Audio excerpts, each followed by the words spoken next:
ਸਾਹਿਬ ਜੀ। ਸਤਨਾਮ ਸ੍ਰੀ ਵਾਹਿਗੁਰੂ ਸਾਹਿਬ ਜੀ। ਸਤਨਾਮ ਸ੍ਰੀ ਵਾਹਿਗੁਰੂ ਸਾਹਿਬ ਜੀ। ਇਕ ਦੂਜੀ ਭਉ ਲਖ ਹੋਏ, ਲਖ ਹੋਵੈ ਲਖ ਵੀਸ। ਲਖ ਲਖ ਗੇੜਾ ਆਖੀਐ, ਏਕ ਨਾਮ ਜਗਦੀਸ਼। ਸਿੱਖ ਜਗਤ ਅੰਦਰ ਇਹ ਅਹਿਮ ਸਵਾਲ ਨੇ ਕਿ ਜਾਪ ਕਰਨਾ ਕਿਵੇਂ ਹੈ, ਜਾਪ ਕਰਨਾ ਕਦੋਂ ਹੈ, ਜਾਪ ਕਰਨਾ ਕਿਹਦਾ ਹੈ। ਹਰ ਮਨੁੱਖ ਮਾਤਰ ਧਰਮ ਦੀ ਜਿਗਿਆਸਾ ਰੱਖਣ ਵਾਲਾ ਇਹ ਆਮ ਸਵਾਲ ਕਰਦੇ ਹੈ, ਸਿਮਰਨ ਕਰਨਾ ਕਿਵੇਂ ਹੈ, ਸਿਮਰਨ ਕਰਨਾ ਕਦੋਂ ਹੈ ਤੇ ਸਿਮਰਨ ਕਰਨਾ ਕਿਹਦਾ ਹੈ। ਜਪਜੀ ਸਾਹਿਬ ਪਾਵਨ ਬਾਣੀ ਅੰਦਰ ਗੁਰੂ ਨਾਨਕ ਸਾਹਿਬ ਮਹਾਰਾਜ ਜੀ ਨੇ ਇਹ ਤਿੰਨਾਂ ਗੱਲਾਂ ਦੇ ਜਵਾਬ ਦਿੱਤੇ ਹੈ। ਅਰੰਭਤਾ ਵਿੱਚ ਗੁਰਦੇਵ ਨੇ ਬਖਸ਼ਿਸ਼ ਕੀਤੀ, ਜਾਪ ਕਰਨਾ ਕਿਹਦਾ ਹੈ। ਉਪਕਰਨ ਸਲੋਕ ਕਿ ਆਦ ਸੱਚ, ਜੁਗਾਦ ਸੱਚ ਹੈ, ਭੀ ਸੱਚ, ਨਾਨਕ ਹੋਸੀ ਭੀ ਸੱਚ। ਆਖਿਆ ਜਪ ਉਸ ਅਕਾਲ ਪੁਰਖ ਵਾਹਿਗੁਰੂ ਪਰਮੇਸ਼ਰ ਦਾ ਕਰਨਾ ਹੈ ਜਿਹੜਾ ਆਦ ਮੁੱਢ ਤੋਂ ਸੱਚ ਹੈ। ਯੁਗ ਆਦ ਜਿੱਦਾਂ ਤੋਂ ਯੁਗਾਂ ਦਾ ਮੁੱਢ ਆਰੰਭ ਹੋਇਆ ਉਸ ਦਿਨ ਤੋਂ ਸੱਚ ਹੈ, ਜਿਹੜਾ ਅੱਜ ਵੀ ਸੱਚ ਹੈ, ਭੀ ਸੱਚ, ਨਾਨਕ ਹੋਸੀ ਭੀ ਸੱਚ, ਜਿਹੜਾ ਸਦਾ ਹੀ ਸੱਚ ਰਹਿਣ ਵਾਲਾ ਅਕਾਲ ਪੁਰਖ ਵਾਹਿਗੁਰੂ। ਜਪ ਉਹਦਾ ਕਰਨਾ ਹੈ। ਦੂਸਰਾ ਸਵਾਲ ਜਪ ਕਰਨਾ ਕਦੋਂ ਹੈ ਕਿ ਪਾਤਸ਼ਾਹ ਨੇ ਬਖਸ਼ਿਸ਼ ਕੀਤੀ, ਅੰਮ੍ਰਿਤ ਵੇਲਾ ਸੱਚ ਨਾਉ ਵਡਿਆਈ ਵਿਚਾਰ। ਅੰਮ੍ਰਿਤ ਵੇਲੇ ਉੱਠ ਕੇ ਵੱਡੜਾ ਝਾੜ ਝਲਮ ਲੈ, ਨਾਵੜਾ ਲਈਏ ਕਿਸ ਨਾਮ ਲਈਏ ਪਰਮੇਸ਼ਰ ਭੰਨਣ ਘੜਨ ਸਮਰੱਥ। ਆਖਿਆ ਵੱਡੜਾ ਝਾੜ ਝਲਮ ਲੈ, ਝਾੜ ਝਲਮਲੇ ਤੋਂ ਭਾਵ ਜਿਸ ਵੇਲੇ ਘੁਸਮੁਸਾ ਹੁੰਦਾ ਹੈ, ਪੰਜਾਬੀ ਦੀ ਭਾਸ਼ਾ ਜਿਵੇਂ ਕਹਿੰਦੇ ਨਾ, ਜਿਸ ਵੇਲੇ ਸਵੇਰੇ ਹਨੇਰਾ ਹੁੰਦਾ ਹੈ ਤੇ ਘੁਸਮੁਸਾ ਜਾਂ ਹੁੰਦਾ ਬਾਹਲਾ ਦੂਰ ਤੱਕ ਨਜ਼ਰ ਨਹੀਂ ਆਉਂਦਾ, ਉਹਨੂੰ ਕਿਹਾ ਵੱਡੜਾ ਝਾੜ ਝਲਮ ਲੈ। ਨਾਵੜਾ ਲਈਏ ਕਿਸ, ਉਸ ਵੇਲੇ ਉੱਠ ਕੇ ਕਿਹਦਾ ਨਾਮ ਲੈਣਾ ਹੈ। ਆਖਿਆ ਨਾਏ ਲਈਏ ਪਰਮੇਸ਼ਰ ਭੰਨਣ ਘੜਨ ਸਮਰੱਥ, ਜਿਹੜਾ ਭੰਨਣ ਵਾਲਾ ਤੇ ਘੜਨ ਵਾਲਾ ਹੈ, ਭਾਵ ਸਾਜਣ ਵਾਲਾ, ਬਣਾਉਣ ਵਾਲਾ, ਜਿਵਾਉਣ ਵਾਲਾ ਤੇ ਮਾਰਨ ਵਾਲਾ, ਉਸ ਕਾਲ ਪੁਰਖ ਵਾਹਿਗੁਰੂ ਦਾ ਨਾਮ ਲਓ। ਆਖਿਆ ਭੰਨਣ ਘੜਨ ਸਮਰੱਥ।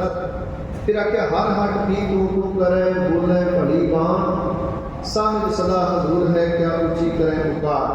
ਪਹਿਲਾਂ ਸਮਿਆਂ 'ਚ ਹਰ ਅੱਖੂ ਹੁੰਦੇ ਸਨ ਜ਼ਿਮੀਂਦਾਰ, ਤੇ ਉਹ ਹੱਟ ਚੱਲਦੀ ਹੁੰਦੀ ਸੀ, ਘੁੰਮਦੀ ਸੀ, ਉਹ ਚੂੰ ਚੂੰ ਦੀ ਆਵਾਜ਼ ਆਉਂਦੀ ਸੀ ਉੱਚੀ ਉੱਚੀ, ਹਰ ਹੱਟ ਵੀ ਤੂੰ ਤੂੰ ਕਰੇ। ਆਖਿਆ ਉਸ ਵੇਲੇ ਜਿਹੜੇ ਹਲ ਵਾਹੁਣ ਵਾਲਾ ਹਾਲੀ ਸੀ, ਹੱਟ ਵਾਹੁਣ ਵਾਲੇ ਸਨ ਜ਼ਿਮੀਂਦਾਰ, ਉਹ ਵੀ ਅੰਮ੍ਰਿਤ ਵੇਲੇ ਨਾਮ ਜਪਦੇ ਸੀ, ਤੇ ਜਿਹੜੇ ਜਿਨ੍ਹਾਂ ਦੀ ਸੁਰਤ ਜੁੜੀ ਸੀ ਉਹ ਕਹਿੰਦੇ ਸੀ ਕਿ ਹਰ ਵੀ ਜਿਹੜੀ ਉਹ ਤੂੰ ਤੂੰ ਕਰ ਰਹੀ, ਉਹ ਵੀ ਕਰਤੇ ਨੂੰ ਲਾ ਰਹੀ ਹੈ। ਹਰ ਹੱਟ ਵੀ ਤੂੰ ਤੂੰ ਕਰੇ, ਬੋਲੇ ਭਲੀ ਬਾਣ, ਸਾਹਿਬ ਸਦਾ ਹਜ਼ੂਰ ਹੈ, ਕਿਆ ਉੱਚੀ ਕਰੇ ਪੁਕਾਰ। ਆਖਿਆ ਮਾਲਕ ਤੇ ਹਾਜ਼ਰ ਨਾਜ਼ਰ ਹੈ, ਉੱਚੀ ਉੱਚੀ ਪੁਕਾਰ ਜੋ ਲੋਕੀ ਆਵਾਜ਼ਾਂ ਮਾਰਦਾ ਉਹਦੇ ਤੇਰੀ ਅੰਦਰ ਹੈ। ਇਸ ਨੂੰ ਭਗਤ ਸਾਹਿਬਾਨ ਨੇ ਆਖਿਆ ਨਾ ਕਿ ਗੁਰਦੀਪ ਜੀ ਨੇ ਕਿ ਮੁੱਲਾ ਮੁਲਾਰੇ ਕਿਆ ਚੜ੍ਹੇ, ਸਾਈਂ ਨਾ ਬਹਿਰਾ ਹੋਏ, ਜਾਂ ਕਾਰਨ ਤੋਂ ਬਾਂਧ ਦੇ ਦਿਲ ਹੀ ਭੀਤਰ ਜੋਏ। ਆਖਿਆ ਅੰਮ੍ਰਿਤ ਵੇਲੇ ਉੱਠ ਕੇ ਉਹਨੂੰ ਪਿਆਰ ਨਾਲ ਵਾਹਿਗੁਰੂ ਵਾਹਿਗੁਰੂ ਵਾਹਿਗੁਰੂ ਗਾ। ਜੇ ਰਾਮ ਕਹਿਣ ਵਾਲਾ ਤੇ ਰਾਮ ਰਾਮ ਗਾ, ਜੇ ਅੱਲਾ ਅੱਲਾ ਕਹਿਣ ਵਾਲਾ ਤੇ ਅੱਲਾ ਅੱਲਾ ਗਾ। ਅੰਮ੍ਰਿਤ ਵੇਲੇ ਉੱਠ ਕੇ ਉਹਨੂੰ ਮੋਨਾ ਕਰ, ਅੰਮ੍ਰਿਤ ਵੇਲਾ ਸੱਚ ਨਾਉ ਵਡਿਆਈ ਵਿਚਾਰ। ਅਰੰਭਤਾ ਅੰਮ੍ਰਿਤ ਵੇਲੇ ਤੋਂ ਹੋਣੀ ਪਰਮਾਤਮਾ। ਕਿਉਂ? ਅੰਮ੍ਰਿਤ ਵੇਲੇ ਦੀ ਮਹਾਨਤਾ ਤਾਂ ਹੈ, ਅੰਮ੍ਰਿਤ ਵੇਲੇ ਮਨ ਦਾ ਮੈਦਾਨ ਜਿਹੜਾ ਉਹ ਖਾਲੀ ਹੁੰਦਾ ਹੈ। ਇਹ ਦਾਸ ਨੇ ਪਿਛਲੇ ਦਿਨ ਸਾਂਝ ਕੀਤੀ, ਜਿਹਨੇ ਵੀ ਕਿਸੇ ਨੇ ਸਾਈਕਲ ਸਿੱਖਿਆ ਜਾਂ ਬਾਈਕ ਜਾਂ ਗੱਡੀ ਕਾਰ ਸਿੱਖੀ ਹੈ, ਉਹ ਭੀੜ ਵਿੱਚ ਨਹੀਂ ਸਿੱਖਦਾ, ਉਹ ਖਾਲੀ ਮੈਦਾਨ ਵਿੱਚ ਜਾਂਦਾ ਹੈ। ਤੇ ਮਤਲਬ ਸਾਈਕਲ ਸਿੱਖਦਾ ਹੈ ਤੇ ਉਹਨੂੰ ਸਿਖਾਉਣ ਵਾਲਾ ਕਹਿੰਦਾ ਸੀ ਅੱਗੇ ਵੇਖ, ਉਹਦਾ ਧਿਆਨ ਥੱਲੇ ਹੁੰਦਾ ਸੀ, ਕਿਤੇ ਪੈਂਡਲ ਦੇ ਪਾਸੇ ਨਿਕਲ ਜਾਏ, ਉਹਦਾ ਧਿਆਨ ਥੱਲੇ ਹੁੰਦਾ। ਪਰ ਜਿਉਂ ਹੀ ਚਲਾਉਣ ਲੱਗ ਜਾਂਦਾ ਫਿਰ ਭੀੜ ਵੀ ਨਹੀਂ ਫਿਰਦਾ। ਇਸੇ ਤਰ੍ਹਾਂ ਬਾਈਕ ਤੇ ਕਾਰ ਹੈ, ਮਨੁੱਖ ਸਿੱਖਦਾ ਹੈ, ਅੱਗੇ ਨਹੀਂ ਹੁੰਦਾ, ਉਹਦਾ ਧਿਆਨ ਗੇਅਰ ਵੱਲ ਹੁੰਦਾ ਹੈ, ਰੀਵਰ ਵੱਲ ਹੋ ਜਾਂਦਾ। ਪਰ ਜਿਉਂ ਹੀ ਐਕਸਪੀਰੀਅੰਸ ਵੱਧ ਜਾਂਦਾ ਹੈ, ਤਜਰਬਾ ਹੋ ਜਾਂਦਾ ਹੈ, ਉਹੀ ਮਨੁੱਖ ਹਨੇਰੇ 'ਚ ਵੀ ਕਾਰ ਲਈ ਫਿਰਦਾ ਹੈ, ਉਹ ਸੰਗੀਤ ਸੁਣਦਾ ਵੀ ਆਲਾ ਦੁਆਲਾ ਵੇਖਦਾ ਗੱਡੀ ਚਲਾ ਰਿਹਾ। ਇਸੇ ਤਰ੍ਹਾਂ ਆਖਿਆ ਅੰਮ੍ਰਿਤ ਵੇਲੇ ਮਨ ਦਾ ਮੈਦਾਨ ਖਾਲੀ ਹੁੰਦਾ ਹੈ। ਲੰਮੇ ਆਰਾਮ ਤੋਂ ਬਾਅਦ ਇਹ ਮਨ ਚਿੰਤਾ ਝੋਰਿਆਂ ਤੋਂ ਰਹਿਤ ਹੁੰਦਾ ਹੈ। ਉਸ ਵੇਲੇ ਵਾਤਾਵਰਨ ਵੀ ਸ਼ਾਂਤ ਹੁੰਦਾ ਹੈ, ਕਿਸੇ ਤਰ੍ਹਾਂ ਦੀ ਕੋਈ ਬਾਹਰੋਂ ਆਵਾਜ਼ ਨਹੀਂ, ਇਹ ਮਨ ਦਾ ਸ਼ੋਰ ਵੀ ਬਹੁਤ ਘੱਟ ਹੁੰਦਾ ਹੈ। ਤੇ ਉਸ ਵੇਲੇ ਜੇ ਤੂੰ ਅਭਿਆਸ ਆਰੰਭ ਕਰੇ 5-5 10 ਮਿੰਟ ਆਰੰਭ ਕਰੇ, ਫਿਰ ਤੇਰੀ ਸੁਰਤ ਇਕਾਗਰਤਾ ਵਿੱਚ ਆ ਜਾਏਗੀ, ਤੇਰੀ ਸੁਰਤ ਟਿਕਾਜ ਆ ਜਾਏਗੀ। ਕਿ ਪਾਤਸ਼ਾਹ ਨੇ ਦੱਸਿਆ ਕਿ ਇਸ ਵੇਲੇ ਜਪਣਾ ਅੰਮ੍ਰਿਤ ਵੇਲਾ ਸੱਚ ਨਾਉ ਵਡਿਆਈ ਵਿਚਾਰ, ਅੰਮ੍ਰਿਤ ਵੇਲੇ ਉੱਠੀ ਉਹਦੀ ਵਡਿਆਈਆਂ ਦੀ ਵਿਚਾਰ ਕਰ। ਤੇ ਤੀਸਰੀ ਬਾਤ ਜਪਣਾ ਕਿਵੇਂ ਹੈ? ਪਾਤਸ਼ਾਹ ਨੇ ਆਖਿਆ ਇੱਕ ਦੂ ਜੀ ਭਉ ਲੱਖ ਹੋਵੇ, ਲੱਖ ਹੋਵੇ ਲੱਖ ਵੀਸ। ਇੱਕ ਦੂ ਜੀ ਭਉ, ਇੱਕੋ ਤੋਂ ਭਾਵ ਇੱਕ ਦੂ ਤੋਂ ਭਾਵ ਇੱਕ ਜੀਵਾ ਤੋਂ ਤੇਰੀਆਂ ਲੱਖ ਜੀਵਾ ਹੋਣ, ਤੇ ਲੱਖ ਹੋਵੇ ਲੱਖ ਵੀਸ। ਆਖਿਆ ਕਿ 20 ਲੱਖ ਹੋ ਜਾਣ। ਲੱਖ ਲੱਖ ਕਿਹੜਾ ਆਖੀਏ ਇੱਕ ਨਾਮ ਜਗਦੀਸ਼, ਭਾਵ ਬਾਰੰਬਾਰ ਜਦੋਂ ਤੂੰ ਇੱਕ ਵਾਰ ਆਪਣੀ ਅੰਦਰੋਂ ਸਿਮਰਨ ਵਾਹਿਗੁਰੂ ਪਿਆਰ ਨਾਲ ਕਹੇਗਾ, ਇਹਨੂੰ ਗਾਉਂਦਾ ਗਾਉਂਦਾ ਉਹ ਵਾਹਿਗੁਰੂ ਤੇਰੇ ਅੰਦਰ ਬਾਰੰਬਾਰ ਚੱਲਣ ਲੱਗ ਜਾਏਗਾ। ਜਿਵੇਂ ਭਾਈ ਗੁਰਦਾਸ ਸਾਹਿਬ ਨੇ ਕਹਿੰਦਾ ਏਕ ਵਾਰ ਸਤਿਗੁਰ ਮੰਤਰ ਸਿਮਰਨ ਮਾਤਰ, ਸਿਮਰਨ ਤਾਹੇ ਬਾਰੰਬਾਰ ਗੁਰੂ ਏਕ। ਤੂੰ ਇੱਕ ਵਾਰ ਜਪਣਾ ਆਰੰਭ ਕਰ, ਗੁਰੂ ਤੇਰੇ ਅੰਦਰ ਸਦੀਵੀ ਦਾਤ ਦੇ ਦੇਗਾ। ਜਿਸ ਤਰ੍ਹਾਂ ਕਿਸੇ ਮਨੁੱਖ ਨੇ ਹਨੇਰੇ 'ਚ ਜਪ ਕਰਨਾ ਹੈ, ਉਹਨੂੰ ਕਿਸੇ ਨੇ ਆਖਿਆ ਸੱਜਣਾ ਆਹ ਦੀਵਾ ਲੈ ਲੈ, ਤੂੰ ਹਨੇਰੇ 'ਚ ਤੁਰਿਆ ਜਾਏ, ਤੂੰ ਮੰਜ਼ਿਲ ਤੇ ਪਹੁੰਚ ਜਾਏਗਾ, ਤੇਰੀ ਮੰਜ਼ਿਲ ਤੇ ਇੰਨੀ ਦੂਰ ਹੈ ਇੱਥੋਂ। ਤੇ ਉਹਨੇ ਦੀਵਾ ਪਕੜਨ ਵਾਲੇ ਨੇ ਹੱਥ ਦੀਵਾ ਫੜ ਕੇ ਆਖਿਆ ਇਹ ਦੀਵਾ ਤੇ ਇੱਕ ਕਦਮ ਦਾ ਚਾਨਣ ਦਿੰਦਾ ਹੈ, ਮੰਜ਼ਿਲ ਤੇ ਮੇਰੀ ਬਹੁਤ ਦੂਰ ਹੈ, ਮੈਂ ਕਿਵੇਂ ਪਹੁੰਚਾਂਗਾ? ਇਹ ਦੀਵੇ ਨਾਲ ਤੇ ਇੱਕ ਕਦਮ ਸਿਰਫ ਦਿਸਦਾ ਹੈ, ਪਰ ਮੈਂ ਤੇ 20 ਕੋਹ ਦਾ ਸਫ਼ਰ ਤੈਅ ਕਰਨਾ ਹੈ। ਉਹਨੇ ਆਖਿਆ ਸੱਜਣਾ ਇੱਕ ਕਦਮ ਅੱਗੇ ਪੁੱਟ, ਇਹ ਦੀਵਾ ਇੱਕ ਕਦਮ ਦੇ ਨੂੰ ਅੱਗੇ ਦਿਖਾਏਗਾ। ਬਸ ਇਸੇ ਨੂੰ ਕਿਹਾ ਚਰਨ ਸ਼ਰਨ ਗੁਰ ਏਕ ਪੈਂਡਾ ਜਾਏ ਚੱਲ, ਇੱਕ ਵਾਰ ਸਤਿਗੁਰ ਮੰਤਰ ਸਿਮਰਨ ਮਾਤਰ। ਇੱਕ ਵਾਰ ਤੂੰ ਜਪਣਾ ਆਰੰਭ ਕਰ, ਗੁਰੂ ਬਾਰ ਤੇਰੇ ਅੰਦਰ ਵਸਾ ਦੇਗਾ। ਇਸ ਨੂੰ ਕਿਹਾ ਇੱਕ ਦੂ ਜੀ ਭਉ ਲੱਖ ਹੋਵੇ, ਲੱਖ ਹੋਵੇ ਲੱਖ ਵੀਸ। 20 ਲੱਖ ਬਾਣੀ ਬਾਰ ਆਇਆ, 20 ਇਸ ਲਈ ਗੁਰੂ ਦਾ ਮਨ ਮੰਨਦਾ ਹੈ, ਕਿਉਂਕਿ ਪਹਿਲੇ ਸਮੇਂ ਲੋਕ ਬਾਲੇ ਪੜ੍ਹੇ ਲਿਖੇ ਨਹੀਂ ਸਨ, 20 ਤੱਕ ਗਿਣਤੀ ਲੋਕ ਜਾਣਦੇ ਸਨ। ਲੋਕੀ 5-20-100 ਕਿਆ ਕਰਦੇ ਸਨ, ਪਹਿਲੇ ਬਜ਼ੁਰਗ 5-20-100 ਕਹਿੰਦੇ ਹੁੰਦੇ ਸਨ। ਤੇ ਗੁਰੂ ਨਾਨਕ ਸਾਹਿਬ ਮਹਾਰਾਜ ਜੀ ਨੇ ਜਦੋਂ ਸੌਦਾ ਕਰਨ ਗਏ ਤੇ 20 ਰੁਪਏ ਹੀ ਉਹ ਲੈ ਕੇ ਗਏ ਸਨ। ਹੁਣ ਮਨੁੱਖ ਪੜ੍ਹ ਕੇ ਬਹੁਤ ਗਿਆ ਪਰ ਆਪਣੇ ਮਨ ਨੂੰ ਪੜ੍ਹ ਨਹੀਂ ਸਕਿਆ। ਇਹਨੇ ਫਿਜ਼ਿਕਸ, ਕੈਮਿਸਟਰੀ, ਮੈਥਮੈਟਿਕਸ ਬਹੁਤ ਪੜ੍ਹ ਲਿਆ ਪਰ ਆਪਣੇ ਮਨ ਨੂੰ ਨਹੀਂ ਪੜ੍ਹਿਆ। ਇਸੇ ਨੂੰ ਗੁਰਦੇਵ ਨੇ ਆਖਿਆ ਮਨ ਐਸਾ ਲੇਖਾ ਤੂੰ ਕੀ ਪੜ੍ਹਿਆ, ਲੇਖਾ ਦੇਣਾ ਤੇਰੇ ਸਿਰ ਦੇ। ਤੂੰ ਦੁਨਿਆਵੀ ਪੜ੍ਹਾਈ ਤੇ ਬਹੁਤ ਕਰ ਗਿਆ, ਸੰਸਾਰ ਤੇ ਬਹੁਤ ਪੜ੍ਹ ਗਿਆ, ਪਰ ਆਪਣੇ ਮਨ ਤੋਂ ਕੋਹਾ ਦੂਰ ਚਲਾ ਗਿਆ। ਤੂੰ ਆਪਣੇ ਮਨ ਨੂੰ ਪੜ੍ਹਨਾ ਸੀ। ਪਰਮਾਰਥ ਕੀ ਹੈ? ਆਪਣੇ ਮਨ ਨੂੰ ਪੜ੍ਹਨਾ, ਮਨ ਦੇ ਨਾਲ ਜੁੜਨਾ, ਸ਼ਬਦ ਦੇ ਵਿਚਾਰ ਨਹੀਂ, ਆਪਣੇ ਨਿੱਜ ਘਰ ਵਿੱਚ ਇਸ ਮਨ ਦਾ ਹੋਣਾ ਹੀ ਪਰਮਾਰਥ ਹੈ। ਦੁੱਖ ਤਾਂ ਹੀ ਨੇ ਮਨ ਬਾਹਰਮੁਖੀ ਹੋ ਚੁੱਕਾ, ਇਹ ਭਟਕਣਾ ਵਿੱਚ ਹੈ। ਪੰਜਾਂ ਦਾ ਇਹਨੂੰ ਸਾਥ ਹੋ ਗਿਆ, ਇਹ ਮਨ ਵਿਦੇਸ਼ ਵੀ ਚਲਾ ਗਿਆ। ਇਸ ਪ੍ਰਦੇਸ਼ ਗਏ ਮਨ ਨੂੰ ਗੁਰਦੇਵ ਨੇ ਕਿਹਾ ਮਨ ਪ੍ਰਦੇਸੀ ਵੇ ਪਿਆਰੇ, ਆਓ ਘਰੇ ਆਪਣੇ ਘਰ ਵਿੱਚ ਆ, ਘਰ ਦੀ ਸੰਭਾਲ ਕਰ, ਕਿਉਂਕਿ ਸਭ ਕੁਛ ਘਰ में ਬਾਹਰ ਨਹੀਂ, ਬਾਹਰ ਖੁੱਲ੍ਹੈ ਸੋ ਪਰਮ ਉਲਾਹੀ। ਆਖਿਆ ਜਿਸ ਦਿਨ ਇੱਕ ਦੂ ਜੀ ਭਉ ਲੱਖ ਹੋਵੇ, ਲੱਖ ਹੋਵੇ ਲੱਖ ਵੀਸ। ਲੱਖਾਂ ਵਾਰ ਇਹ ਜੀਵਨ ਨਾਮ ਹਰਾ ਦੇਗੀ, ਲੱਖ ਲੱਖ ਗੇੜਾ ਆਖੀਏ ਏਕ ਨਾਮ ਜਗਦੀਸ਼। ਇੱਕ ਪ੍ਰਮਾਤਮਾ ਦੇ ਨਾਮ ਨੂੰ ਲੱਖਾਂ ਵਾਰ ਜਦੋਂ ਹੋਣਾ ਕਰੇਗੀ ਇਹ ਜੀਵਾ, ਇਹ ਸਿਮਰਨ ਚੱਲਦਾ ਚੱਲਦਾ ਇੱਕ ਦਿਨ ਗੁਰਮੁਖ ਰੋਮ ਰੋਮ ਹਰ ਧਿਆਵੇ ਦੀ ਦਾਤ ਕਰ ਜਾਏਗੀ। ਪਰ ਆਰੰਭਤਾ ਤੇ ਇੱਕ ਵਾਰ ਸਤਿਗੁਰ ਮੰਤਰ ਸਿਮਰਨ ਮਾਤਰ ਤੋਂ ਬਿਨਾ ਸਿਮਰਨ ਤਾਂ ਹੀ ਬਾਰ ਗੁਰੂ ਹੈ। ਆਰੰਭਤਾ ਤੇ ਇਥੋਂ ਹੋਣੀ ਹੈ। तो गुरुदेव पातशाह ने एक बख्शिश की आखिर भाई इस नाम को अपनी अंदर टिका।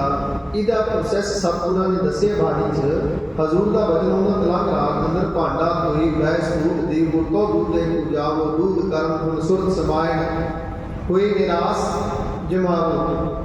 दूध की उदाहरण दी है ते अंदर मन को शुद्ध करने की सिमरन करने की जात साडी जोड़ी हुई है।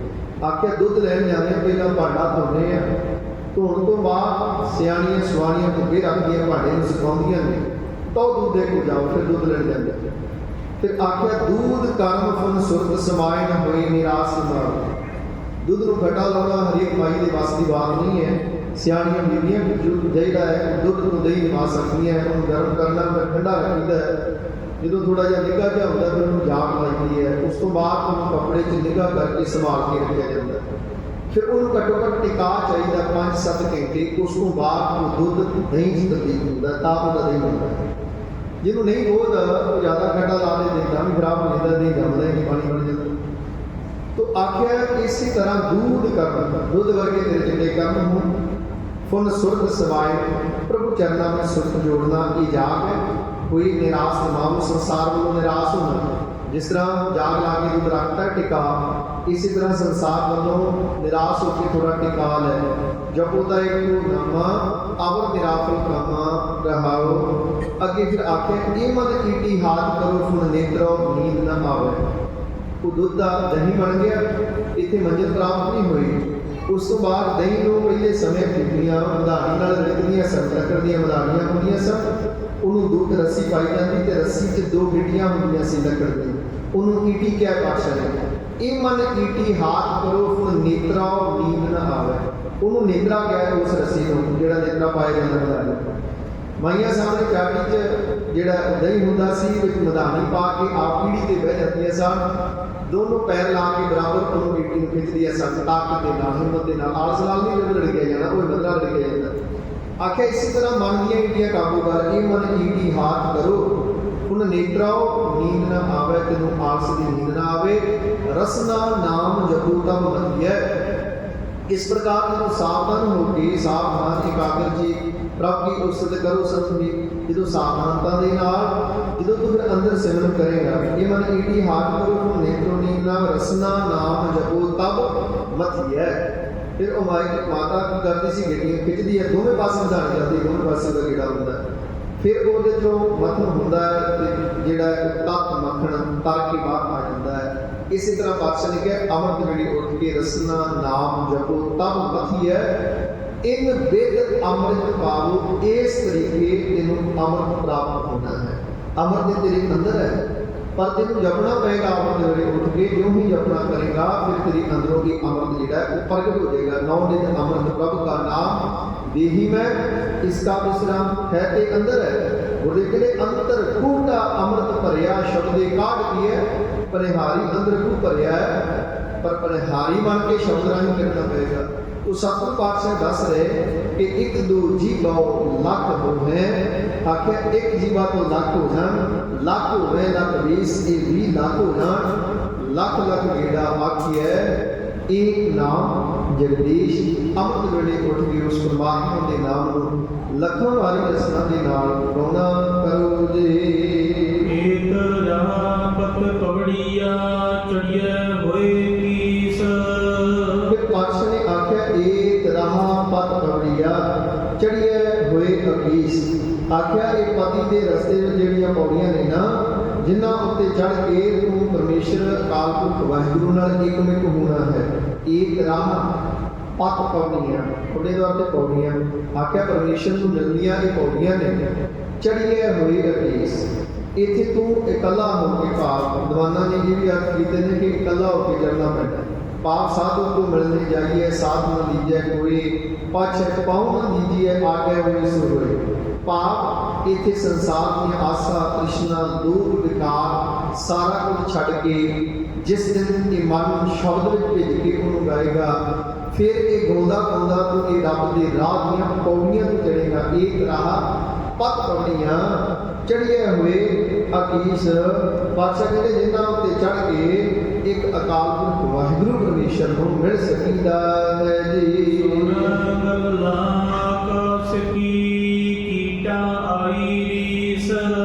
पातशाह कहते सुन गल्लां आकाश की कीटा आई रीस। आख्या रब के मिलाप दियां ये असमानी मुछी उड़ादियां ने, ये उठों दी असमान दी गल्लां ने, ये सुन के कीटा आई रीस। आख्या जिवें कीड़ी के मन च ये चाह पैदा हो जाए कि मैं भी आकाश उड़ारी लावा। आख्या बड़ियां दे अंदर चाह पैदा होता है धर्म के राह का, ते बड़े रीस भी करते हैं। पातशाह ने आख्या मुबारक रीस करो धर्मियां दी, पर पखंड नहीं, जीवन के अंदर विखावा नहीं, रीस मुबारक है। पातशाह के वचन ना यार वे फिर हबे सखियां मुँह कहीं ना जेहिया, यार वे हिक दो हिक चाड़े हो किस चितेहिया, हिक दो हिक चाड़े अनक प्यारे, नित करते भोग विलासा, तिना देख मन चाओ उठंदा, हो कद पाई गुण दासा। तेरे अंदर भी ये चाह पैदा हुए, मेरे मालिक को इन्हां ते रहमत कीती, तेरे नाल जुड़े ने, ये आत्मिक रस शब्द दा मनदे आ। मेरे किते भी रहमत कर, मैनू अपना प्यारा बना दे, खंडे बाटे की पौड़ दे ते अपनी गोद बिठा, मैं भी इस बाणी का रस बन सका। मेरे मालिक मेरे ते रहमत करो। इस तन के बिनसत तो पहला मन तुहाडे चरनां विच लय हो जाए, संसार च आउणा भूल पै जाएगा। ये चाह साडे अंदर भी पैदा होगी। पातशाह कहते केवल बखंड नहीं, बड़े ने लोग संसार में मिलिया होया दी रीस करते हैं, जिन्हां दी बाबत बाणी गया कि तिन्हां देख मन जाओ ठंडा हम कद पाई गुण दासा। जिहड़े रब नाल मिल गए ने उन्हां दी दुनिया दे लोग रीस करते हैं, जिन्हां दी बाबत गुरु नानक साहिब कहते गल्ले असीं चंगियां अचारी बोलियां मनो कुसुदा कालियां बाहरों चिटमियां रीसा करें ते नाड़ियां जो सेवेदार खड़ियां ਜਿਹੜੀਆਂ ਉਹਦੇ ਦਰ ਤੇ ਕਬੂਲ ਪੈ ਗਈਆਂ ਨੇ ਖੜੀਆਂ, ਉਹਨਾਂ ਦੀ ਰੀਸ ਕਰ ਰਹੇ ਹੈ। ਤੇ ਅੱਜ ਸੰਸਾਰ ਵਿੱਚ ਪਰਮਾਰ ਹੈ ਉਹਨਾਂ ਲੋਕਾਂ ਦੀ ਜਿਹੜੇ ਆਪਣੇ ਆਪ ਨੂੰ ਰੱਬ ਸਾਬਤ ਕਰ ਰਹੇ ਤੇ ਬ੍ਰਹਮ ਗਿਆਨੀ ਸਾਬਤ ਕਰ ਰਹੇ। ਰੀਸਾਂ ਤੇ ਉਹਨਾਂ ਦੀਆਂ ਕਰਦੇ ਨੇ ਜਿਨ੍ਹਾਂ ਨੇ ਮਿਲਾਪ ਹਾਸਲ ਕਰ ਲਿਆ ਹੈ, ਪਰ ਅੰਦਰ ਸੱਚ ਨਹੀਂ ਹੈ। ਮੁਬਾਰਕ ਹੈ ਜਿਹੜੇ ਸੱਚ ਵਿੱਚ ਕੋਤ ਹੋ ਗਏ, ਉਹਨਾਂ ਨੂੰ ਨਮਸਕਾਰ। ਗੁਰਬਾਣੀ ਨੇ ਵੀ ਆਖਿਆ ਕਿ ਜਿਹੜੇ ਭਾਈ ਅਭੇਦ ਹੋ ਗਏ ਉਹਨਾਂ ਦੀ ਚਰਨ ਧੂੜ ਸਤਿਗੁਰ ਪਾਤਸ਼ਾਹ ਨੇ ਬਾਣੀ ਦੀ ਵਾਰ-ਵਾਰ ਮੰਗੀ ਹੈ। ਉਹਨਾਂ ਦੀ ਬਾਬਤ ਆਖਿਆ ਕਿ ਮੇਰੇ ਮਾਲਕ ਅੰਤਰ ਜਾਮੀ ਪੁਰਖ ਵਿਧਾਤੇ ਸ਼ਰਧਾ ਮਨ ਕੀ ਪੂਰੇ, ਨਾਨਕ ਦਾਸ ਇਹ ਸੁਖ ਮੰਗੈ ਮੋਕੋ ਕਰ ਸੰਤਨ ਕੀ ਧੂਰੇ। ਜਿਹੜੇ ਅਭੇਦ ਹੋ ਗਏ ਉਹਨਾਂ ਨੇ ਤੇ ਚਰਨ ਧੂੜ ਚਾਹੀਦੀ ਹੈ। ਜਿਹੜੇ ਉਹਨਾਂ ਦੇ ਨਾਂ ਦੇ ਵਿਖਾਵਾ ਦੇ ਵਖੰਡ ਕਰਦੇ ਉਹਨਾਂ ਦੀ ਬਾਬਤ ਵੀ ਕਿਹਾ ਗੱਲ ਸਾਡੇ ਤੈ ਤੈ ਧੁੱਪੀਆਂ ਤੇਰੇ ਪਾਇਨ ਤੱਕ ਗਲੀ ਦਿਨਾਂ ਜਪ ਵਾਲੀਆਂ ਲੋਟੇ ਹੱਥ ਨੇ ਬੱਗ कोई हर के संत न आखिए वह नार सके ठाक आके और कदे प्यारे संत नहीं है। ऐसे संत न मोको भावे डाला स्यों पेडा गड़कावे। आखे ਇਹੋ ਜਿਹੇ संत सानू चंगे नहीं लगते ਜਿਹੜੇ डालियां समेत लोग ਨੂੰ खा जाते हैं। पाप पीढ़ियां दी पीढ़ियां लोग ਉਹਨਾਂ ਨੂੰ ਰੱਬ ਮੰਨਦੇ ਆ, ਉਹ ਉਹਨਾਂ ਦਾ ਆਰਥਿਕ ਤੇ ਸਮਾਜਿਕ ਜਿਹੜਾ ਸ਼ੁਰੂ ਕਰ ਰਹੇ। पर क्यों ये धर्म की दुनिया में हो रहा है? क्योंकि असीं कह देंगे 21वीं सदी आ गई, मनुख बहुत विकास किया है, पर धर्म की दुनिया में मनुख 95% अज्ञान है। 5% लोग ने जिहड़े धार्मिक तौर पर जागे ने, जिन्होंने गुरु ने विवेक की दात दी है, तो जिहड़े शब्द नाल जुड़े ने उच्चारण ने, क्योंकि चानन के मालक ने दिता है, क्योंकि सूरज ते चढ़ता है। ਅਸੀਂ ਆਪਣੇ ਦਰਵਾਜ਼ੇ ਖਿੜਕੀਆਂ ਬੰਦ ਕੀਤੇ, ਅਸੀਂ ਪਰਦਾ ਵੀ ਅੱਗੇ ਕਰਦੇ ਨੇ ਚੈਨਲ ਸਾਡੇ ਅੰਦਰ ਨਾ ਆਵੇ। ਬਸ ਇਹੀ ਅਸੀਂ ਵਹਿਮ ਕਰਮ ਕਾਂਡਾਂ ਦੇ ਦਰਵਾਜ਼ੇ ਬੰਦ ਕੀਤੇ ਨੇ। ਅਸੀਂ ਪਰਦੇ ਵੀ ਲਾ ਦਿੰਦੇ ਵੀ ਸੂਰਜ ਦੀ ਕਿਰਨ ਦੇ ਅੰਦਰ ਦਸਰ ਨਾ ਦੇ ਜੇ ਸੂਰਜ ਤੇ ਰੋਜ਼ ਚੜ ਰਿਹਾ ਹੈ। ਇਸੇ ਤਰ੍ਹਾਂ ਗੁਰੂ ਗ੍ਰੰਥ ਸਾਹਿਬ ਮਹਾਰਾਜ ਸੂਰਜ 500 ਸਾਲ ਤੋਂ ਚੜੇ ਨੇ, ਮਨੁੱਖਤਾ ਨੂੰ ਤੰਗ ਦੇ ਰਹੇ ਨੇ। ਅਸੀਂ ਜਿਹੜੇ ਇਹ ਬਾਰੀਆਂ ਦੇ ਦਰਵਾਜ਼ੇ ਪਰਦੇ ਬੰਦ ਕੀਤੇ ਨੇ ਕਿਤੇ ਸਾਡੇ ਅੰਦਰ ਚਾਨਣ ਆ ਜਾਏ। जिस दिन ये किरण अंदर बसेगी शब्द की जीवन बदलेगा। इसलिए पाठक ने कहना कि चोट सहारे शब्द की तास गुरु में दास। जेड़ा गुरु के शब्द की चोट सहारे, चोट सुहेली सेल की लागत ले उसास, चोट सहारे शब्द की तास गुरु में दास। पाठक कहते जेड़ा शब्द की चोट सहार लेता है ना, वो मेरा गुरु है तो मैं उसका दास हाँ। इसलिए क्या हर प्रेम बाणी मन मारिया अणियाले अणिया राम राजे, जिस लागी पीर पिरम की सो जाने जरिया। जिन्हों ये शब्द का तीर विन जाता है उसका जीवन बदल जाता है। कबीर सतगुर सूर में बाह्या बाण जो एक लागत ही कोई गिर पड़िया परा कलेजे शेख। फिर अंदर एक कलेजे शेख हो जाता है, वो सल उठता है परमात्मा के मिलाप का। फिर जीवन का लक्ष्य समझ आता है कि जीवन की है। फिर जीवन की जात बदलती है, फिर जीवन का ढंग बदल जाता है। फिर ये संसारी तो निरंकारी बन जाता है, ये धंधे तो धर्म नाल जुड़ जाता है, ये कृत करता करते का एहसास प्राप्त कर लेता है। जिस दिन गुरु के शब्द की चोट जीवन के अंदर जिज्ञासा पैदा कर दी। तो सतगुरु पातशाह ने आख्या सुन गल्लां आकाश की कर आई रीस। आख्या ये संसार के अंदर नहीं दिया कूड़ की कंध तां ही दूर होनी है, क्योंकि जीवन का लक्ष्य की किस ग्यारा हुई है कि कूड़ा कुत्ते पार। आख्या कूड़ की कंध तो खुलासी तां होनी जे करते की इबादत में जुड़ेगा, पर केवल रीसा करने के नाल सुन गल्लां आकाश की कीटा आई रीस। इस राही एक कूड़ को खुलासी प्राप्त नहीं होनी जी। नानक नगरी पाई है कूड़ी कूड़ा ठीस। पातशाह के नानक नदरी पाई है। नदरी नाम के रब की मेहर के नाल बख्शिश के नाल उसकी प्राप्ति होती है। परमात्मा जिहड़ा है ये सारा रहमत का विषय है, एक कृपा ते गुर प्रसाद का विषय है। गुर प्रसाद गुरु की कृपा नाल प्राप्ति होती है। ਪਾਤਸ਼ਾਹ ਨੇ ਕਿਹਾ ਨਾਨਕ ਇਹ ਨਾਨਕ ਨਦਰੀ ਪਾਈ ਹੈ ਗੁਰੂ ਦੀ ਬਖਸ਼ਿਸ਼ ਨਾਲ ਪਰਮਾਤਮਾ ਦਾ ਮਿਲਾਪ ਹੁੰਦਾ ਹੈ। ਕੂੜੀ ਕੂੜਾ ਠੀਸ ਆਖਿਆ ਇਹ ਝੂਠੇ ਮਨੁੱਖ ਦੀਆਂ ਝੂਠੀਆਂ ਗੱਲਾਂ ਨੇ ਵੀ ਅਸੀਂ ਗੱਲਾਂ ਨਾਲ ਰੱਬ ਨੂੰ ਪਾ ਰਿਹਾ ਹੈ ਤੇ ਆਖਿਆ ਗੱਲਾਂ ਦੇ ਨਾਲ ਪ੍ਰਾਪਤੀ ਦੀ ਗੱਲ ਨਹੀਂ ਯੋਗ ਨਾ ਹੋਈ ਇੱਕ ਦ੍ਰਿਸ਼ਟ ਕਰ ਸੰਸਰ ਜਾਣਾ ਜੋ ਵੀ ਕਹੀ ਹੈ ਸੋਈ ਮਿਲਾਪ ਉਸੇ ਨੂੰ ਪ੍ਰਾਪਤ ਹੈ ਜਿਹਨੂੰ ਇੱਕ ਦ੍ਰਿਸ਼ਟੀ ਪ੍ਰਾਪਤ ਹੋ ਗਈ। ਇੱਕ ਦ੍ਰਿਸ਼ਟ ਕਰ ਸੰਸਰ ਜਾਣਾ ਸੰਸਰ ਦਾ ਅਰਥ ਹਿੰਦੀ ਚ ਬਰਾਬਰ ਜਿਹੜਾ ਸਾਰੀ ਮਨੁੱਖਤਾ ਨੂੰ ਬਰਾਬਰ ਜਾਣਦਾ ਹੈ ਜਿਹਨੂੰ ਗੁਰੂ ਨੇ ਆਤਮਿਕ ਸੂਝ ਦੇ ਦਿੱਤੀ ਹੈ ਕਿ ਅਵਲ ਅੱਲਾ ਨੂਰ ਪਾਇਆ ਕੁਦਰਤ ਕੇ ਸਭ ਬੰਦੇ ਇੱਕ ਨੂਰ ਤੇ ਸਭ ਜਗ ਉਪਜਿਆ ਕੌਣ ਭਲੇ ਕੋ ਮੰਨੇ ਲੋਗਾ ਪਰਮ ਨ ਭੁੱਲੋ ਭਾਈ ਕਾਲਕ ਖਲਕ ਖਲਕ ਮੈਂ ਕਾਲਕ ਪੂਰ ਰਿਓ ਸਰਬ ਠਾਈ ਦਾ ਜਿਹਨੂੰ ਅਹਿਸਾਸ ਹੋ ਗਿਆ ਜਿਹਨੂੰ ਇਹ ਸੋਝੀ ਪੈ ਗਈ ਹੈ ਕਿ ਫਰੀਦਾ ਖਾਲਕ ਖਲਕ ਮੈਂ ਖਲਕ ਵਸੈ ਰੱਬ ਮਾਹੀ ਮੰਦਾ ਕਿਸ ਨੂੰ ਆਖੀਏ ਜਾਂ ਤਿਸ ਵਿੱਚ ਕੋਈ ਨਾਹੀ ਜਿਨੀ ਸੁਰਤ ਵਿੱਚ ਇਹ ਵਿਗਾਸ ਹੋ ਗਿਆ ਜਿਹਨੂੰ ਗੁਰੂ ਨੇ ਇਹ ਪ੍ਰਕਾਸ਼ ਦੇ ਦਿੱਤਾ ਹੈ ਫਿਰ ਉਹਨੂੰ ਇਹ ਮਨੁੱਖਤਾ ਪਰਤੇ ਦਾ ਰੂਪ ਨਜ਼ਰ ਆਉਂਦੀ ਹੈ। ਫਿਰ ਉਹਦੀ ਨਿਗਾਹ ਵਿੱਚ ਸਾਰੇ ਸਮਾਨ ਨੇ ਉਹਦੀ ਨਿਗਾਹ ਵਿੱਚ ਕੋਈ ਉੱਚਾ ਤੇ ਕੋਈ ਨੀਵਾਂ ਕੋਈ ਭਲਾ ਤੇ ਕੋਈ ਬੁਰਾ ਕੋਈ ਚੰਗਾ ਤੇ ਕੋਈ ਮਾੜਾ ਨਹੀਂ। ਪਾਤਸ਼ਾਹ ਕਹਿੰਦੇ ਜਿਹਨੂੰ ਤੇ ਸਮਝ ਆ ਗਈ ਸਮਝ ਕਦੋਂ ਆਉਣੀ ਨਾਨਕ ਨਦਰੀ ਪਾਈ ਹੈ ਜਿਹੜਾ ਗੁਰੂ ਦੀ ਮਿਹਰ ਦੀ ਨਿਗਾਹ ਚ ਪ੍ਰਵਾਨ ਹੋ ਗਿਆ ਜਿਹਨੇ ਗੁਰੂ ਦੀ ਬਖਸ਼ਿਸ਼ ਪ੍ਰਾਪਤ ਕਰ ਲਈ। ਬਖਸ਼ਿਸ਼ ਕਿੰਨਾ ਨੂੰ ਮਿਲਦੀ ਹੈ ਜਿਹੜੇ ਗੁਰੂ ਕੇ ਬਾਣੀ ਵਿੱਚ ਆ ਜਾਂਦੇ ਹੈ ਜਿਹੜੇ ਗੁਰੂ ਕੇ ਹੁਕਮ ਵਿੱਚ ਆ ਜਾਂਦੇ ਹੈ ਉਹ ਗੁਰੂ ਦੀ ਬਖਸ਼ਿਸ਼ ਦੇ ਪਾਤਰ ਬਣ ਜਾਂਦੇ ਹੈ। ਤੇ ਪਾਤਸ਼ਾਹ ਕਹਿੰਦੇ ਨਹੀਂ ਤਾਂ ਕੂੜੀ ਕੂੜਾ ਠੀਸ ਤੇ ਝੂਠੇ ਮਨੁੱਖ ਦੀਆਂ ਝੂਠੀਆਂ ਦਲੀਲਾਂ ਉਹਨਾਂ ਨੂੰ ਪ੍ਰਾਪਤੀ ਨਹੀਂ ਹੋਏਗੀ ਜੀ। ਆਖਣ ਜ਼ੋਰ ਚੁਪੈ ਨਾ ਜ਼ੋਰ। ਫਿਰ ਪਾਤਸ਼ਾਹ ਨੇ ਅਗਲੀ ਪੌੜੀ ਨੂੰ ਬਖਸ਼ਿਸ਼ ਕਰ ਰਹੇ ਕਹਿੰਦੇ ਆਖਣ ਜ਼ੋਰ ਚੁਪੈ ਨਹੀਂ ਸਾਰਾ ਜੀਵਨ ਇਹਦੀ ਸਮਰਪਿਤ ਕਰ ਦਿੰਦਾ ਇਸ ਪੌੜੀ 'ਚ। ਆਖਿਆ ਨਾ ਤੇ ਕੁਝ ਆਖਣ ਵਿੱਚ ਸਾਡਾ ਜ਼ੋਰ ਹੈ ਤੇ ਨਾ ਚੁੱਪ ਰਹਿਣ ਵਿੱਚ ਸਾਡਾ ਜ਼ੋਰ ਹੈ। ਨਾ ਮਨੁੱਖ ਆਪਣੀ ਕਰਕੇ ਚੁੱਪ ਹੀ ਰਹਿ ਸਕਦਾ ਹੈ ਤੇ ਨਾ ਮਨੁੱਖ ਆਪਣੀ ਤਾਕਤ ਦੇ ਨਾਲ ਵੀ ਬੋਲ ਨਹੀਂ ਸਕਦਾ ਹੈ। ਆਖਣ ਜ਼ੋਰ ਚੁੱਪੈ ਨਹੀਂ ਜ਼ੋਰ ਆਖਣ ਵਿੱਚ ਵੀ ਸਾਡਾ ਜ਼ੋਰ ਨਹੀਂ ਹੈ। ਕਈ ਵਾਰ ਉਹਨੂੰ ਕਹਿੰਦਾ ਮੈਨੂੰ ਉੱਥੇ ਆ ਗੱਲ ਆਖਣੀ ਚਾਹੀਦੀ ਸੀ ਪਰ ਮੈਂ ਬੋਲਿਆ ਨਹੀਂ ਹੁਕਮ ਹੀ ਨਹੀਂ ਸੀ ਆਖਣ ਦਾ। ਕਈ ਵਾਰ ਮੈਨੂੰ ਕਹਿੰਦਾ ਹੈ ਕਿ ਮੈਂ ਉੱਥੇ ਕਿਉਂ ਬੋਲ ਗਿਆ ਬਾਅਦ ਪਛਤਾਉਂਦਾ ਹੈ ਮੈਨੂੰ ਨਹੀਂ ਸੀ ਉੱਥੇ ਬੋਲਣਾ ਚਾਹੀਦਾ। ਇਹ ਬੋਲਣਾ ਇਹ ਚੁੱਪ ਰਹਿਣਾ ਇਹ ਸਾਡੇ ਵੱਸ ਨਹੀਂ ਹੈ।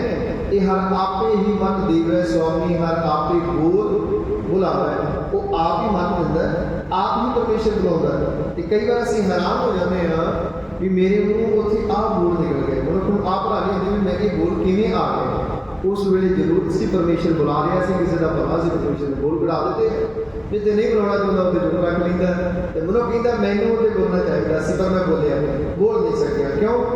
ਇਹ ਤੋਂ ਸਮਝੀਏ ਕਿ ਸਾਡੇ ਪਿੱਛੇ ਕੋਈ ਸਤਾ ਹੈ ਜਿਹੜੀ ਸਾਨੂੰ ਬੁਲਾ ਰਹੀ ਹੈ ਜਿਹੜੀ ਸਾਨੂੰ ਚੁੱਪ ਕਰਾ ਰਹੀ ਹੈ ਜੋ ਜਿਹਦੇ ਰਾਹੀਂ ਇਹ ਸਾਰਾ ਕਾਰ ਵਿਹਾਰ ਚੱਲ ਰਿਹਾ ਹੈ ਸੰਸਾਰ ਦਾ। ਉਹ ਸਤਾ ਕੀ ਹੈ ਉਹ ਪਰਮ ਸ਼ਕਤੀ ਕਾਲਪੁਰਖ ਵਾਹਿਗੁਰੂ ਪਰਮੇਸ਼ਰ ਹੈ ਕਿਉਂਕਿ ਉਹ ਵਿਅਕਤੀ ਨਹੀਂ ਉਹ ਪਰਮ ਸ਼ਕਤੀ ਹੈ। ਉਹਦੀ ਸਤਾ ਬਖਸ਼ੀ ਜੀਵਨ ਰਹੋ ਤੇ ਸਾਰਾ ਸੰਸਾਰ ਤੁਰਿਆ ਫਿਰਦਾ ਇਹ ਸਾਰਾ ਬ੍ਰਹਿਮੰਡ ਸਮੁੱਚਾ ਚੱਲ ਰਿਹਾ ਹੈ ਉਹ ਕਾਲਪੁਰਖ ਵਾਹਿਗੁਰੂ ਆਪ ਚਲਾ ਰਿਹਾ ਹੈ। ਇਹ ਜਿੰਨੇ ਬੋਲਦੇ ਨਾ ਪਿੱਛੇ ਅਬੋਲ ਮਾਲਕ ਕਾਲਪੁਰਖ ਵਾਹਿਗੁਰੂ ਹੈ। ਸੂਰਜ ਚੰਨ ਦੇ ਰਿਹਾ ਇਹਦੇ ਪਿੱਛੇ ਕੋਈ ਸਤਾ ਪਰਮੇਸ਼ਰ ਕਾਲਪੁਰਖ ਵਾਹਿਗੁਰੂ ਹੈ। ਚੰਦਰਮਾ ਸਾਨੂੰ ਚਾਨਣੀ ਦੇ ਰਿਹਾ ਠੰਡਕ ਦੇ ਰਿਹਾ ਉਹਦੇ ਪਿੱਛੇ ਕੋਈ ਸਤਾ ਹੈ। ਤੋ ਇਹ ਜਿੰਨੇ ਜੀਵ ਬੋਲ ਰਹੇ ਨੇ ਇਹਨਾਂ 'ਚ ਹੀਲ ਹੁਜਤ ਹੈ ਇਹਦੇ ਪਿੱਛੇ ਕੋਈ ਸਤਾ ਹੈ ਉਹ ਕੰਮ ਕਰ ਲਈਏ। ਉਹ ਕੌਣ ਹੈ ਉਹ ਪਰਮ ਸ਼ਕਤੀ ਕਾਲਪੁਰਖ ਵਾਹਿਗੁਰੂ ਪਰਮੇਸ਼ਰ।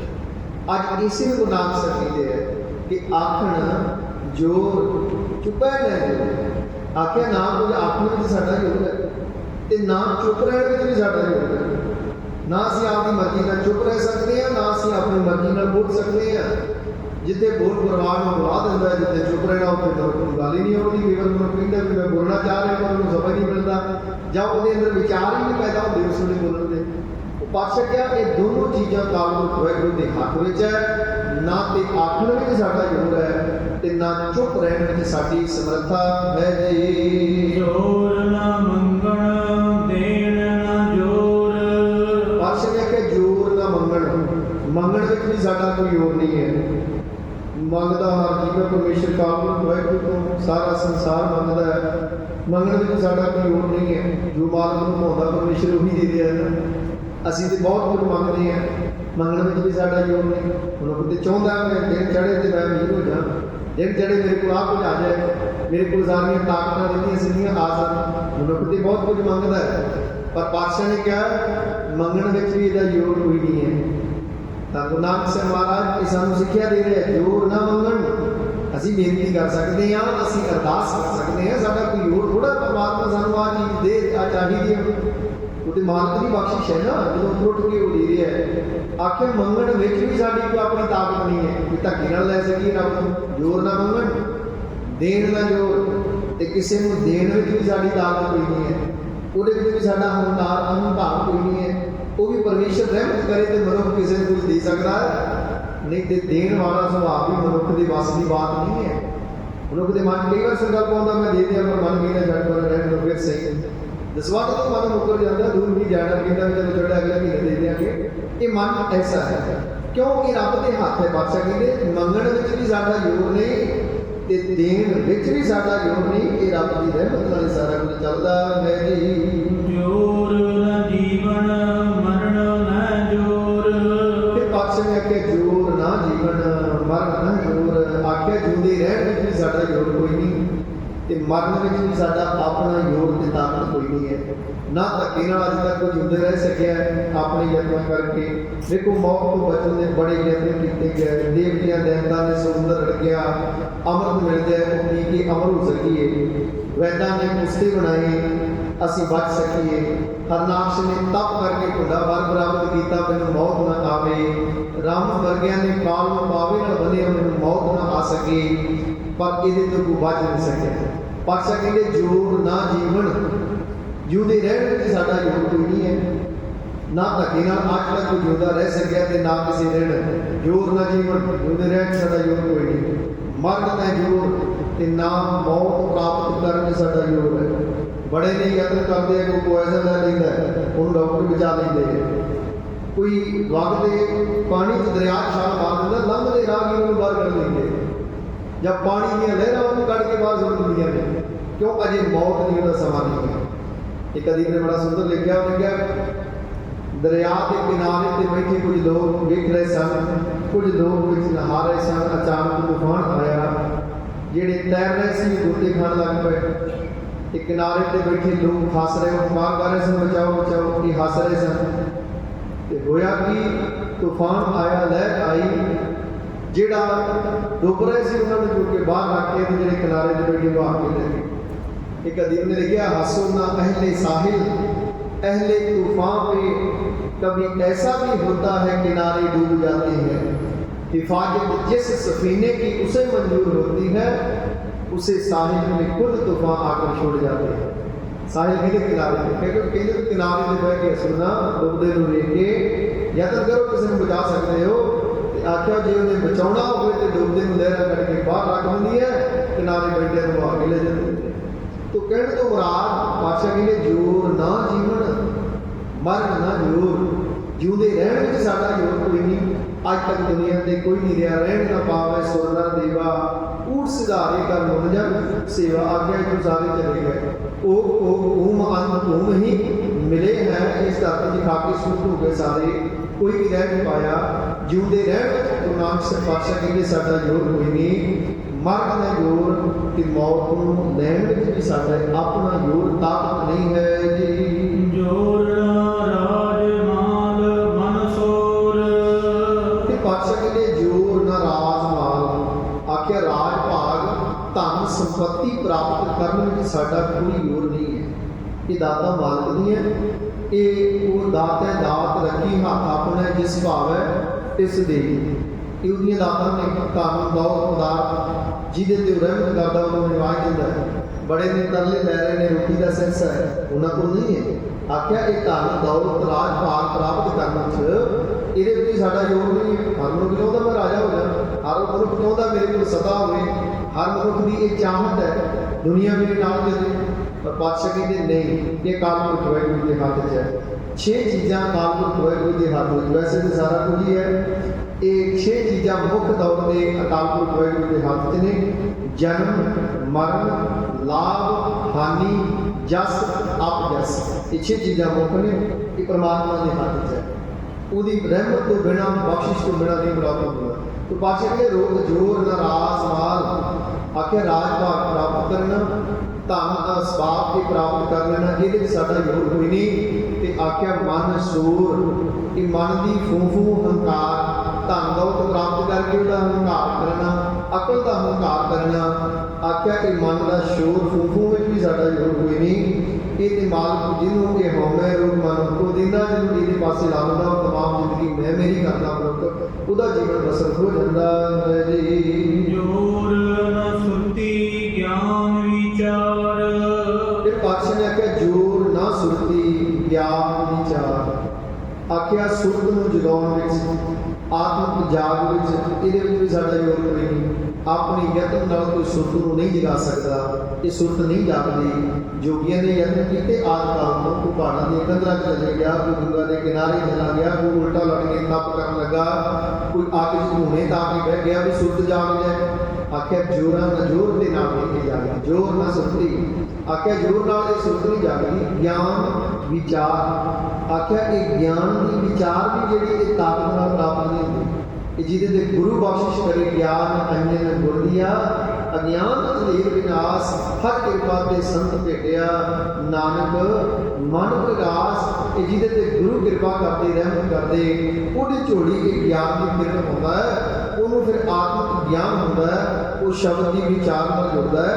आख्या ये शब्द की विचार, ये आत्मिक ज्ञान ते सुरत नूं जगाउणा, ये मनुख दे अपने योग की बात नहीं थी। जोर न जुगती छुटै संसार, फिर आख्या जोर ना जुगती छुटै संसार, इस संसार को छुटण दी जीवन जाच जुगत, ये भी जोर नाल प्राप्त करने दी ताकत नाल प्राप्त होनी है। जीवन जाच जीवन की जुगत ये गुरु नरसिंह महाराज जी के चरणों तो आके प्राप्त करनी, क्योंकि जीवन के सारियां रब ने दिता है, जुगत किसी विरले कोल नहीं दिता। जीवन सारियां परमेश्वर ने दिता है, पर जीवन की जुगत किसी किसी कोल है, जिन्होंने जुगत प्राप्त होगी, जुगत तो बिना सारा कुछ अधूरा है। हुण वेखो इट्टा सीमेंट कंक्रीट का ढेर पिया है, उन्होंने असीं बिल्डिंग नहीं कहते, जो उस साजो समान से किसी मिस्त्री की जुगत वरतदी, उहदे तो सुंदर बिल्डिंग के मकान जन्म लैंदा है, वो जुगत है। इसी तरह जो रूई के किसी टैक्सटाइल इंजीनियर जिहड़ा है वो जुगत वरताउंदा है, उस रूई तो अनेक प्रकार का कपड़ा जन्म लैंदा है, साडा वस्त्र शिंगार होंदा है। लकड़ां का बहुत बड़ा ढेर पिया है, केवल बालन के काम है, जो किसी कारपेंटर की जुगत वरतदी है, उहदे चों फर्नीचर जन्म लैंदा है, साडे घर का शिंगार बन जाता है। इसी तरह लोहे की जुगत वरतदी है, गड्डियां कारां हवाई जहाज बन जाते हैं। इसी तरह जिस दिन सिख के जीवन के गुरु के शब्द जुगत वरतदी है, ये शैतान को भगवान तक की मंजिल तय कर लेंदा है, ये मनुख तो देवता बन जाता है, ये दुराचारी तो परोपकारी तक का सफर तय कर लेंदा है। जिस दिन सिख के जीवन के गुरु के शब्द की जुगत वरतदी है, इत्थे इसलिए आने सानू जीवन जाच प्राप्त हो जाए। पातशाह ने आख्या ये जीवन जाच भी अपनी ताकत नाल प्राप्त नहीं होती, गुरु की बख्शिश तो बिना नहीं प्राप्त। जोर ना जुगती छुट्टा संसार, आख्या ये जोर नाल जुगती नहीं मिलनी भी जिहदे नाल संसार छुट जाए। ये संसार उदों छुटना है जिस दिन परमेश्वर का नाम रूप हीरा मिलना है। नाम कदों मिलना जो गुरु की बख्शिश होनी, हीरा हाथ चढ़िया निर्मोलक छूट गई संसारी, उदन संसार छुटेगा जिदन नाम रूप हीरा गुरु अंदर वसातेगा। ते आख्या इसलिए गुरु को जोड़नी कर अपने जोर नाल ये जीवन जुगत प्राप्त नहीं होनी, ते ना ये संसार का मोह छुटेगा जी।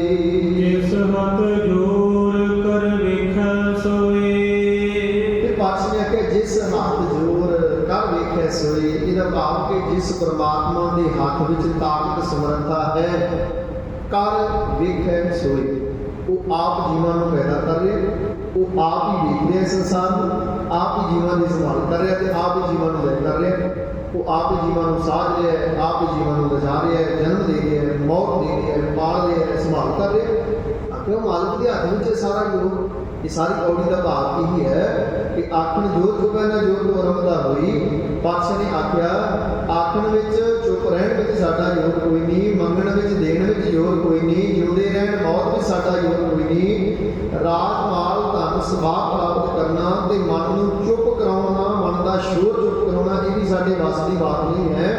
तो तो फिर पातशाह ने तमाम उदाहरण दे के आख्या जोर न सुरती ज्ञान विचार जोर न जुगती छुटै संसार। अपने जोर नाल ना सुरत जागनी ना ज्ञान मिलना ना शब्द की विचार में सुरत भेजेगी ते अपने जोर नाल तेन जुगत भी नहीं मिलनी भी संसार छुट सके। ये जिस हाथ जोर कर वेख्या सोए आख्या जिस मालिक के हाथ में जोर है ताकत है समर्था है वो सारे संसार को बनाने वाला है ते कर वेख्या सोए वो आप जीवन को पैदा कर रहा है ते आप सारे को वेख रहा है संभाल रहा है जी। नानक उत्तम नीच ना कोई। ते आखिर में तो नानक सर कहते नानक हे नानक उत्तम नीच न कोई। आख्या नानक हे नानक ना कोई उत्तम है ते ना कोई नीवा है। पाप की दिव्य दृष्टि जिन्होंने गुरु के शब्द राही प्राप्त होगी जिन्होंने समझ पै गई वो कहते हम नहीं चंगी बुरा नहीं कोई प्रणवत नानक तारी सोई। ये साडा तो जोर लगा भी वह भी माड़ा है तो वह भी चंगा है वह उच्चा है तो आ नीवा है। आखिर जिन्होंने समझ पै जाती है जिन्होंने शब्द राही अपनी अंतर आत्मे नाल जुड़े अपने जीवन को जिन्होंने पड़चोलिया उन्होंने देखा जब तक ना थी अपने गुनाहों की नज़र तो देखते थे दुनिया के ऐबो हुनर। जब अपने गुनाहों की निगाह गई दुनिया में दोषी कोई ना था। जिस दिन अंतर्मुखी हुए समझ गई हमने चंगे बुरा नहीं हुए संसार में कोई भी बुरा नहीं ते असीं चंगे नहीं गए। तो सतगुर पातशाह ने नानक उत्तम नीच न कोई जिन्होंने समझा कि भी साडा जोर कोई नहीं जिस हाथ जोर कर वेख्या सोए करते दे हुक्म है ते कहते हैं नाम उत्तम नीच न कोई। ना कोई संसार उत्तम है ना कोई नीवा है सारे परमेश्वर से बनाए रब के हुक्म च ने ना को मूर्ख ना को सियाणा वरतै सब किश तेरा भाना। ये आत्मिक सूख उन्होंने प्राप्त हो जाते भाने च आ जाते हैं। तो सतगुर रहमत करन कि भाने की दात ते गुरु के शब्द की विचार साडे जीवन का आधार बने जिस दे राही ये लोग सुखी है पर लोग सुखेले नानक हर प्रभ आपे मेले को चुकदी खिमा। समूह संगत गुरु दरबार आउण ते जी आया आपके भी बहुत बहुत धन्यवाद। उन्होंने जताते हुए प्यार सच्चे हो शीस बुलाओ फतेह आखो जी। वाहिगुरु जी का खालसा वाहिगुरु जी की फतेह।